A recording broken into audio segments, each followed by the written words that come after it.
Hello students, अब मैं आपको इस वीडियो में जो मैंने मैट्रिक्स के क्वेश्चंस आपको एक्सरसाइज के लिए दिए थे होमवर्क में, उसके सॉल्यूशंस मैं आपको बताने जा रहा हूँ। इस वीडियो में मैं क्वेश्चन नंबर 1 की बात कर रहा हूँ। आसान सा सवाल है। अगर आपने पुरानी बातें ढंग से पढ़ ली हैं, समझ ली हैं, तो इस क्वेश्चन में आपको कोई परेशानी नहीं होनी चाहिए थी। लेकिन फिर भी हो सकता है आपको कोई बात ना समझ में आई हो, इसलिए मैं इस क्वेश्चन को आपको बता रहा हूँ। ध्यान से देखिएगा। You have given that a matrix with first row x plus y plus z, second row x plus z, third row y plus z. It's a matrix of order 3 by 1. There are 3 rows with single column. इसी प्रकार के matrix को हम लोग column matrix भी कहते हैं। And it's equal to 9 5 9 7। जैसा कि मैंने आपको बताया था कि when two matrix are equal, जैसा यहाँ पे इक्वल का साइन भी लगा है, their corresponding elements must be same. माने जो आपका फर्स्ट रो फर्स्ट कॉलम का एलिमेंट है पहली मैट्रिक्स में, और दूसरी मैट्रिक्स में जो फर्स्ट रो फर्स्ट कॉलम का एलिमेंट है, दोनों सेम होने चाहिए। और इस तरीके से यूँ समझ लीजिए कि हम प्लेस वाइज वैल्यू इक्वलाइज करते जाएंगे और इसी से हमारा आगे का काम चलेगा। देखिए यहाँ लिखा है x plus y plus z, और उसी प्लेस पर इधर की मैट्रिक्स में लिखा है 9, तो x plus y plus Z is equal to 9। ये आपकी देखा जाए तो एक इक्वेशन बन गई। ऐसे ही x प्लस जेड इधर लिखा है और उसी प्लेस पर यहाँ पर 5 लिखा है, therefore x plus Z is equal to 5। Simple सी बात है, बहुत कोई टिपिकल बहुत कठिन बात ये नहीं है। बस केवल एक बार आप ध्यान से सुन लीजिए और समझ लीजिए। ऐसे ही y plus Z is equal to 7। Now you have 3 equations. अब इन तीनों इक्वेशंस को साइमल्टेनियसली सॉल्व कर लीजिए।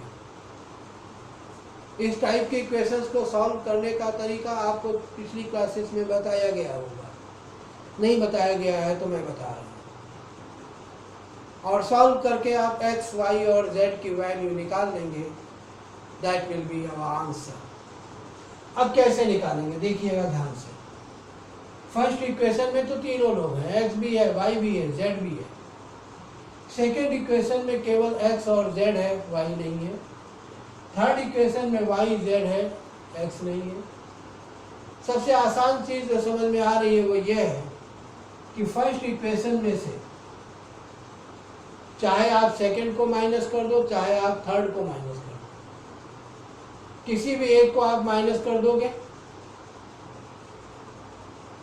तो अगर आपने सेकंड को माइनस किया तो y की वैल्यू आ जाएगी, और थर्ड को माइनस करोगे तो x की वैल्यू आ जाएगी। इट्स ऑन यू, आप किसको माइनस करते हो। फिलहाल मैंने फर्स्ट इक्वेशन में सेकंड इक्वेशन को माइनस करने का मन बनाया, तो x plus y plus Z is equal to 9, x plus Z is equal to 5। लिखने का तरीका यह है कि x के नीचे x लिखिए, z के नीचे z लिखिए, y नहीं है तो वहाँ पे गैप कर दीजिए, कुछ मत लिखिए, इज इक्वल टू 5। अब इन दोनों इक्वेशंस को सिंपली सब्ट्रैक्ट कर दीजिए।